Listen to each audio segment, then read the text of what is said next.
नमस्कार, news 21 express में आपका स्वागत है। ये नजर डालेंगे आज की ताजा तरीन खबरों पर। अमेरिकी राष्ट्रपति जो बाइडेन की पाकिस्तान को बड़ी फटकार बताया दुनिया का सबसे खतरनाक देश। अमेरिका के राष्ट्रपति जो बाइडेन के एक बयान ने अंतर्राष्ट्रीय राजनीति में खलबली मचा दी है। उन्होंने पाकिस्तान को दुनिया के सबसे खतरनाक देशों में से एक बताया। विदेश मंत्री एस जयशंकर मिस्र के 2 दिवसीय दौरे पर काहिरा में प्रतिष्ठित हस्तियों से की मुलाकात। मिस्र की यात्रा के दौरान एस जयशंकर अपने समकक्ष सामेही शौकरी के साथ आपसी हितों से जुड़े द्विपक्षीय, क्षेत्रीय और अंतर्राष्ट्रीय मुद्दों पर चर्चा करेंगे। युद्ध के बीच अमेरिका का बड़ा ऐलान, यूक्रेन को फिर मिलेगी $725 मिलियन की सैन्य मदद। अमेरिका में बंदूकों के कहर पर फिर चलकर राष्ट्रपति बाइडेन का दर्द, कहा अब बस हो गया। अमेरिका के कैरोलिना में हाल ही में फायरिंग हुई जिसमें 5 लोगों की दर्दनाक मौत हो गई। इस मामले में राष्ट्रपति जो बाइडेन का बयान सामने आया है। बाइडेन ने कहा कि कई हत्याएं तो अब खबर भी नहीं बनती। दिवाली से पहले महंगाई ने तोड़ी आम आदमी की कमर। अमूल ने फिर बढ़ाए दूध के दाम। अमूल के दूध में बढ़ोतरी अचानक हुई है। आज सुबह लोगों को बढ़ी हुई कीमतों पर दूध मिला। भूखमरी के मामले में पाकिस्तान और श्रीलंका से भी पिछड़ा भारत हंगर इंडेक्स में गिरी रैंकिंग। ग्लोबल हंगर इंडेक्स 2022 की रिपोर्ट सामने आ गई है। भारत की स्थिति पाकिस्तान और श्रीलंका से बदतर है। 121 देशों की सूची में भारत को 107वां रैंक मिला।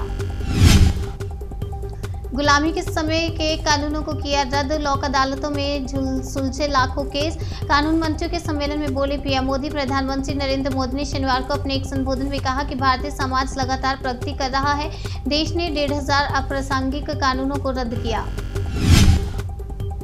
ग्रेटर नोएडा में किसानों के विरोध प्रदर्शन में शामिल हुए राकेश टिकैत। मुआवजे को लेकर रखी मांग। किसान नेता राकेश टिकैत शुक्रवार को ग्रेटर नोएडा में चल रहे किसानों के विरोध प्रदर्शन में शामिल हुए। उन्होंने अधिकारियों से किसानों की समस्याओं का निराकरण करने की मांग की।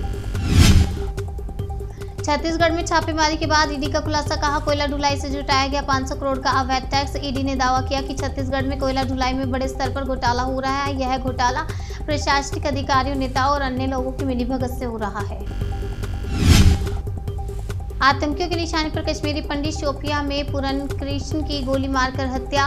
कश्मीर में पहले से ही किशोरी पंडित सुरक्षा को लेकर सरकार के खिलाफ विरोध प्रदर्शन कर रहे हैं। ऐसे में अब एक और कश्मीरी पंडित को गोली मारने का मामला सामने आया। उड़ान के बीच कैबिन से आने लगी जलने की गंध। मुंबई वापस लौटा आकाश एयरलाइंस का विमान। आकाश एयरलाइंस के एक विमान को उड़ान भरने के बाद वापस मुंबई के एयरपोर्ट पर लौटना पड़ा। विमान की कैबिन में कुछ जलने की गंध आने के बाद ये कदम उठाया गया। जीएन साईं बाबा की रिहाई पर सुप्रीम कोर्ट का बड़ा फैसला। हाई कोर्ट के आदेश पर लगाई रोक। जीएन साईं बाबा को सुप्रीम कोर्ट से किसी तरह की राहत नहीं मिली। कोर्ट ने हाई कोर्ट के आदेश पर रोक लगा दी है। जीएन साईं बाबा को अभी भी जेल में ही रहना होगा। जेल से बाहर आया राम रहीम। भारी सुरक्षा के बीच बागपत डेरे के लिए हुए रवाना। सिरसा जाने की अनुमति नहीं। हरियाणा सरकार ने राम रहीम को तीसरी बार पैरोल दी है। इससे पहले पंजाब विधानसभा से पहले और अब आदमपुर उपचुनाव से पहले बाबा को पैरोल दी गई।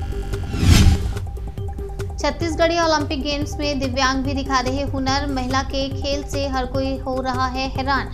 गुरबारी ने बताया कि बचपन से उसका एक हाथ नहीं है। खेल में भाग लेने के लिए शारीरिक क्षमता तो जरूरी है, लेकिन उससे भी बढ़कर हौसले का मजबूत होना भी जरूरी है। रायपुर की महिलाएं गोबर से पेंट बनाकर कमा रही मुनाफा। बाजार में डिमांड बढ़ी। रायपुर में महिला समूह के द्वारा गोबर से प्राकृतिक पेंट बनाया जा रहा है। दिवाली को देखते हुए बाजार में इस पेंट की मांग बढ़ गई है। महिला समूह ने कई हजार लीटर पेंट की बिक्री कर ली है। बेरोजगारों की पदयात्रा से अलर्ट हुई शिवराज सरकार। आपको बता दें, शिक्षक भर्ती के लिए जारी की गई गाइडलाइन। मध्य प्रदेश में सैकड़ों बेरोजगार युवाओं ने इंदौर से भोपाल तक पदयात्रा की थी, जिसके बाद से मध्य प्रदेश सरकार अलर्ट हो गई। जिसके बाद सरकार ने शिक्षक भर्ती के लिए गाइडलाइन जारी कर दी है। आदमपुर उपचुनाव के लिए आपने जारी की स्टार प्रचारकों की लिस्ट। 20 नेताओं के नाम शामिल। हरियाणा के आदमपुर विधानसभा पर होने वाले उपचुनाव के लिए आपने स्टार प्रचारकों की लिस्ट जारी कर दी है। इस लिस्ट में सीएम अरविंद केजरीवाल सहित आपके 20 नेताओं का नाम है। कोई भी जज लोगों को खुश करने के लिए काम नहीं करता। हिजाब बैन के समर्थन में फैसला सुनाने वाले जस्टिस गुप्ता ने कहा। जस्टिस हेमंत गुप्ता अपने अंतिम कार्य दिवस पर रस्मी तौर पर सीजेआई की अध्यक्षता वाली पीठ का हिस्सा थे। न्यूज 21 एक्सप्रेस में आज के लिए फिलहाल इतना ही। तब तक के लिए मुझे दीजिए इजाजत और देखते रहिए न्यूज 21।